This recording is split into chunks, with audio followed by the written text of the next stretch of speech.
Hey guys, स्वागत है आप सभी का आपके अपने चैनल अपनी पाठशाला पर। और इस सेशन में हम करने वाले हैं हिंदी से एक और शानदार टॉपिक, जिसमें हम वर्णमाला को आज डिस्कस करेंगे। और ये वर्णमाला के जो नोट्स हैं ये मेरे अपने नोट्स हैं, तो जिसको आज मैं रिवाइज करने वाला हूँ। तो बहुत ध्यान से पढ़िएगा और नोट्स जो हैं उनको बनाते चलिएगा। तो वर्णमाला हमारा आज का टॉपिक है। ऐसे ही हम सारे टॉपिक कवर करेंगे यूपी पुलिस के लिए। तो चलिए सबसे पहले जान लेते हैं कि वर्णमाला क्या होती है। वर्णमाला वर्णों का व्यवस्थित कर्म होता है, यानी वर्णों को अगर हम व्यवस्थित क्रम में लगा दें तो उसको वर्णमाला कहा जाता है। वर्ण वर्ण क्या होता है? वर्ण होता है भाषा की सबसे छोटी इकाई। वर्ण भाषा की सबसे छोटी इकाई होती है लिखने में, लिखित रूप में। और जबकि बोलने वाले रूप में जो भाषा की सबसे छोटी इकाई होती है उसको क्या बोलते हैं? उसको बोलते हैं ध्वनि। वर्ण से मिलकर क्या बनता है? अक्षर। अक्षर का मतलब है जिसको तोड़ा ना जा सके। वर्ण से मिलके क्या बनता है? अक्षर। और अक्षर से मिलके बनता है शब्द। भाषा की सबसे छोटी इकाई, सार्थक इकाई को क्या कहा जाता है? शब्द कहा जाता है। देखिए, दो क्वेश्चन है कि भाषा की सबसे छोटी इकाई क्या है? वर्ण या ध्वनि। भाषा की सबसे छोटी सार्थक इकाई क्या है? शब्द है। सार्थक इकाई का मतलब है कि जिसका कोई सार्थक मतलब निकलता हो। भाषा की सबसे छोटी लिखित इकाई क्या है? वर्ण है। और जबकि भाषा की सबसे छोटी मौखिक इकाई जो है वो क्या है? ध्वनि है। क्लियर है? अब यहाँ से वर्णों के भेद हम देख लेते हैं। वर्ण दो प्रकार के होते हैं, एक स्वर और एक व्यंजन। स्वर वो वर्ण होते हैं जिन्हें स्वतंत्र रूप से बोला जा सकता है, यानी जिनका उच्चारण करने के लिए दूसरे जो वर्ण हैं उनकी आवश्यकता ना पड़े। जबकि व्यंजन जो हैं, व्यंजन ऐसे वर्ण होते हैं जिनको स्वरों की सहायता से बोला जाता है। स्वर कौन कौन से होते हैं? ए, आ, ई, ऊ, रे, ए, ऐ, ओ, औ। और दो आयोग वहा होते हैं इसमें, अंग और अंग है। ठीक है, जिसमें जो एक को अनुस्वर कहा जाता है और एक को क्या कहा जाता है? विसर्ग कहा जाता है। इनसे अलावा जो भी बचे, कितने हुए? 1, 2, 3, 4, 5, 6, 7, 8, 9, 10, 11, 12 और 13। 13 बचे। तो 13 के बाद जो बचते हैं, तो 13 के बाद वो अपने व्यंजन हो जाते हैं। और ये ऐसे वर्ण होते हैं जिनको बोलने के लिए आवश्यकता किसकी पड़ती है? हमें स्वर की आवश्यकता पड़ती है। जैसे आप कै बोलेंगे तो बाद में ए की ध्वनि, खे बोलेंगे ए की ध्वनि, पै बोलेंगे बाद में ए की ध्वनि, जय बोलेंगे बाद में ए की ध्वनि आएगी। तो यहाँ से वर्णों के भेद समझ में आए, स्वर और व्यंजन, यानी जो स्वतंत्र रूप से बोले जा सकें और जिनको बोलने के लिए स्वरों की आवश्यकता होती है। अब चलिए जान लेते हैं स्वर। स्वर जो हैं लिखने के आधार पर स्वरों की संख्या कितनी है? 11 है। जबकि बोलने के आधार पर स्वरों की संख्या कितनी है? 10 है। अच्छा, ये क्या मसला है? रे ऋषि जो है, रे रे जब आप बोलेंगे तो रे प्लस ए, यानी इसके लिए स्वर की आवश्यकता पड़ रही है, ए की आवश्यकता पड़ रही है। तो जो बोलने के आधार पर रे ऋषि को हम स्वरों की कैटेगरी में नहीं रखते हैं।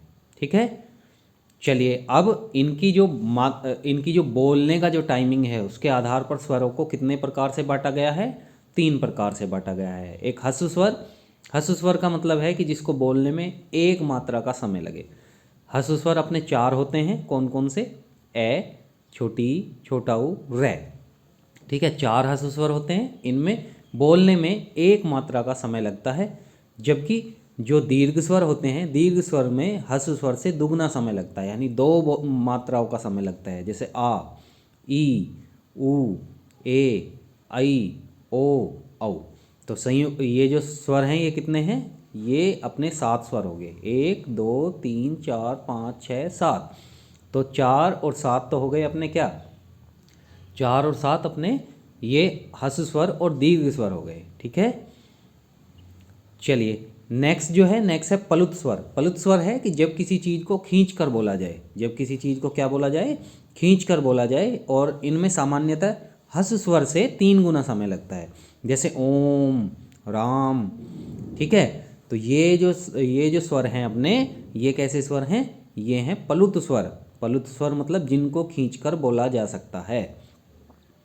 ठीक है, अब देखिए, अब हमारा कैसे कैसे जो दीर्घ स्वर हैं उनको हम कैसे लघु स्वर से बनाया जा सकता है। लघु स्वर ए और ई जुड़ेंगे तो ए बनेगा, और ए प्लस ए क्या बनेगा, आई बनेगा। ए प्लस ऊ क्या बनेगा, ओ बनेगा। और ए प्लस ओ क्या बनेगा, औ। ठीक है, ठीक है। एक और स्वर होता है जिसको आगत स्वर कहा जाता है, जैसे डॉक्टर शब्द में एक तुमने देखा होगा। ठीक है, तो आगत स्वर कहाँ से लाया गया है, अंग्रेजी से लाया गया है। ठीक है, तो हमारा जो बोलने का समय है उसके आधार पर कितने स्वर होते हैं, 3 स्वर होते हैं। हसु स्वर, हसु स्वर में 1 मात्रा का समय, दीर्घ स्वर 2 मात्रा का समय, और जबकि पलुत स्वर जो होता है उसको खींच कर बोला जाता है तो उसमें 3 मात्रा का समय हमारा लगता है। तो यहाँ से क्लियर हुआ होगा। चलिए जीभ के आधार पर देख लेते हैं कि जीभ के जो बोलने के आधार पर होता है। तो देखिए जीभ को 3 भागों में बांट दिया गया कि जीभ का अगला सिरा, जीभ का बीच वाला सिरा और जीभ का पश्च भाग यानी पिछला। जीभ को 3 भागों में बांट दिया गया, अगला भाग, बीच वाला भाग और पिछला भाग। ठीक है, तो जिन स्वरों को बोलने में अगले भाग का यूज़ होता है, ई ए आई, तो उनको बोला जाता है अग्र स्वर। क्या बोला जाता है, अग्र स्वर। जिनमें मध्य भाग का यूज़ होता है, तो जैसे ए में बोलने में जीभ का मध्य भाग का प्रयोग होगा, बोल के आप देख सकते हैं, तो इसको मध्य स्वर बोला जाता है। जबकि बाकी जो बचे आ, ऊ, औ और ओ, ठीक है, इनको बोलने के लिए जीभ के पश्च भाग का यूज़ होता है, तो इसीलिए इसको क्या बोल दिया जाता है, इनको पश्च स्वर बोल दिया जाता है। समझ में आया होगा। ठीक है, जीभ के आधार पर कितने होते हैं, 3 तरह के होते हैं। अग्र स्वर अगले भाग से बोला जाता है, मध्य स्वर बीच वाले भाग से बोला जाता है, पश्च स्वर यानी पिछले भाग से बोला जाता है। ये क्रम से ई ए आई, मध्य में केवल एक बोला जाता है ए, और बाकी जो बचे बाकी को हम पश्च स्वर कहा जाता है। ठीक है, अब देखिए मुंह जो खुलता है, ठीक है, मुंह जो खुलता है उसके आधार पर जीभ को उसके आधार पर स्वर को कितने भागों में बांटा गया है, 4 भागों में बांटा गया है, संवृत, अर्धव्रत, विवर्त और अर्धविवर्त। ठीक है, संवृत स्वर क्या होते हैं, जिन स्वरों के उच्चारण में मुंह जो है लगभग क्या हो जाए, बंद हो जाए। ई, ठीक है, बड़ी ई, ऊ, औ, तो जिन स्वरों के उच्चारण में मुख क्या हो जाए, लगभग बंद हो जाए, ठीक है, उनको संवृत स्वर बोला जाता है। अर्ध संवृत क्या होता है कि जिनको बोलने में मुख आधा बंद हो, जिनको बोलने में आधा मुख क्या हो, बंद हो, जैसे ओ, आई। ठीक है, विवर्त स्वर, जिन स्वरों के उच्चारण में मुंह जो है पूरा खुले, आ, ठीक है, पूरा खुल जाए, उनको क्या बोलते हैं, विवर्त स्वर बोलते हैं। जबकि अर्धविवर्त क्या होता है, जिनके उच्चारण में आधा मुख खुले। इसमें तो बंद होने के रिलेटेड है और इसमें खुलने के रिलेटेड है। ठीक है, जैसे ए, आई, ए, ठीक है, इनमें आधा जो आपका मुख है वो खुला हुआ होगा। ठीक है, अब देखिए होठ की जो आकृति है, बोलने में अगर किसी स्वर को होठ की जो आकृति बनती है उसके आधार पर 2 भागों में बांटा गया है, विवर्तमुखी और आवर्तमुखी। विवर्तमुखी ऐसे स्वर होते हैं जिनके उच्चारण में जो हमारे होठ हैं वो कैसे हो जाएं, गोलाकार हो जाएं, जैसे ओ, औ, ऊ। ठीक है, और आवर्तमुखी ऐसे हैं कि जिनमें गोलाकार नहीं होता, जिन स्वरों के उच्चारण में ओष्ठ, वृत्तामुखी या गोलाकार नहीं होते, ए, आ, ई ए, आई। ठीक है, बोल के देख सकते हैं आप लोग, ऊ, तो ऊ ये जो बोलेंगे ऊ, औ, ठीक है, इनमें आपका जो मुंह है, जो होठ हैं वो गोलाकार हो जाएंगे। ठीक है, अब देखिए जाति के आधार पर हम देख सकते हैं, जाति के आधार पर स्वरों का वर्गीकरण जो है 2 तरह से किया जाता है, सजातीय स्वर और विजातीय स्वर। ठीक है, सजातीय स्वर में कौन कौन से हैं हमारे, सजातीय स्वर में हमारे कौन कौन से, ए, आ, ई, ऊ और ऊ। ठीक है, और बाकी जो बचे वो क्या हैं, विजातीय स्वर हैं। वो कैसे हैं, विजातीय स्वर हैं। चलिए अब व्यंजन की बात कर लेते हैं। व्यंजन की बात हम करते हैं तो व्यंजन में जो वर्ण स्वरों की सहायता से बोले जाते हैं उनको क्या बोले जाते हैं, व्यंजन कहा जाता है। उसको क्या कहा जाता है, व्यंजन कहा जाता है। इसमें कै वर्ग, चै वर्ग, टै वर्ग, तै वर्ग और पै वर्ग। ठीक है, ठीक है, और इनमें से जो ये हैं हमारे अणे वाले सारे, इनको स्पर्श व्यंजन कहा जाता है। इनको क्या कहा जाता है? स्पर्श व्यंजन कहा जाता है। तो स्पर्श व्यंजन इनको कहा जाता है। अंतस्थ व्यंजन क्या होते हैं? अंतस्थ व्यंजन ये होते हैं ये, रे, ले, वे। और जो है इन्हें अर्ध स्वर भी कहा जाता है। ये और वे को क्या कहा जाता है? अर्ध स्वर भी कहा जाता है। ठीक है। और इसमें जो है रे को जो है क्या कहा जाता है? लुंठित वर्ण भी कहा जाता है, जबकि ले को पार्श्विक वर्ण भी कहा जाता है, क्योंकि इसको जीभ जो है उसके पार्श्व भाग से बोला जाता है। जीभ के किस भाग से बोला जाता है? पार्श्व भाग से बोला जाता है। एक इसमें आपको समझने की आवश्यकता है ऊष्मीय व्यंजन। ऊष्मीय व्यंजन ऐसे व्यंजन होते हैं जिनको बोलने में जो है, जिनके उच्चारण में रगड़ उत्पन्न हो यानी ऊष्मा उत्पन्न हो, उनको बोला जाता है। जैसे से, शय, शय और है। ठीक है। तो इनको संघर्षी वर्ण व्यंजन भी बोला जाता है, जिनका उच्चारण करते समय मुख से ऊष्मा या गर्म हवा निकलती है। संयुक्त व्यंजन किसको कहा जाता है भाई? संयुक्त व्यंजन कहा जाता है ऐसे व्यंजन जो दो अलग अलग व्यंजन से मिलकर बनते हैं।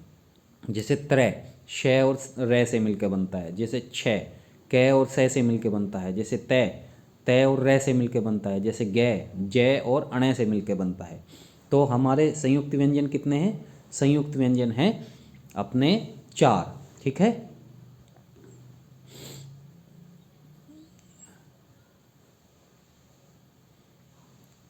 ठीक है। तो अब वर्णों की टोटल संख्या कितनी हुई? स्वर कितने हैं? 11। अयोगवाह कितने हैं? 2 हैं। उपेक्षित कितने हैं? 2 हैं। संयुक्त कितने हैं? 2 हैं। और बाकी व्यंजन जो हैं कितने अपने? 33 हैं। जबकि उपेक्षित व्यंजन जो हैं डे और ढे, तो इनसे कोई भी वर्ण शुरू नहीं होता। इनसे कोई भी वर्ण शुरू नहीं होता। तो एक चीज़ इसमें हमारी और रह गई है। एक चीज़ इसमें एक ट्रिक भी है, उसको याद कर सकते हैं आप। KTM 2। तो देखिए कै वर्ण जो है कंठ, तालव्य, मूर्धन्य, दंत और ओष्ठ। ठीक है।